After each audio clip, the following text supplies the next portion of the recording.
Joint Chiefs of Staff Chairman Mark Milley, Defense Secretary Lloyd Austin and Head of U.S. Central Command Gen.Frank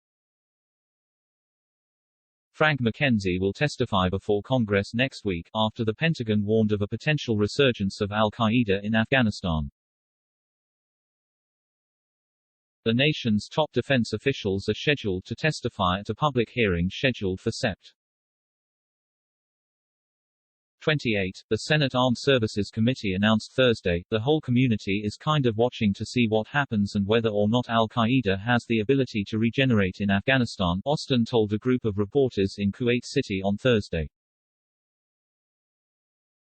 The nature of al-Qaeda and the Islamic State group is they will always attempt to find space to grow and regenerate, whether it's there, whether it's in Somalia, or whether it's in any other ungoverned space. I think that's the nature of the organization. The Taliban provided al-Qaeda with sanctuary when it controlled Afghanistan from 1996 to 2001, in the run-up to 9/11. The U.S. invaded the nation after the Taliban refused to turn over the leaders of al-Qaeda. We put the Taliban on notice that we expect them to not allow that to happen, Austin said of al-Qaeda using Afghanistan as a home base to stage attacks. A February 2020 peace agreement promised the U.S. would withdraw its forces from Afghanistan if the Taliban promised not to harbor terrorists.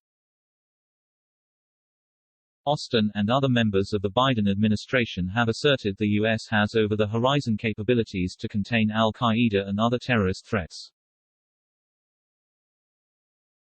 On Sept.15 Gen.Austin Scott Miller, the last commander of US and NATO troops in Afghanistan, will provide a closed-door briefing on recent developments in Afghanistan. On Sept.30, the committee will also hold a review of U.S. military operations in Afghanistan with external experts. The Armed Services Committee announcement comes after the Senate Foreign Relations and House Foreign Affairs Committees announced Secretary of State Antony Blinken is set to testify at hearings next week. Committee Chairman Jack Reed has faced pressure from all sides to hold hearings to investigate what went wrong in President Biden's exit from Afghanistan. I'm grateful to Chairman Reed for prioritizing these critical oversight hearings on Afghanistan, the first of what I will expect to be many hearings and briefings to review and determine what happened, who should be held accountable, and how we move forward, Sen.Jim Inhofe, R-Okla, the committee's ranking member, said in a statement, "The American people, our service members past and present, our allies and partners around the world and the Afghans who bravely helped us deserve this transparency and accountability." The Biden administration has in weeks past said there would be time to evaluate what went wrong, but it was focused on evacuations.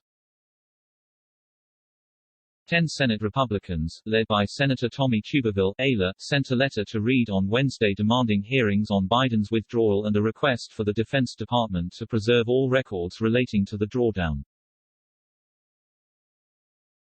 It is necessary and appropriate for Congress to examine the manner in which our military mission ended in Afghanistan.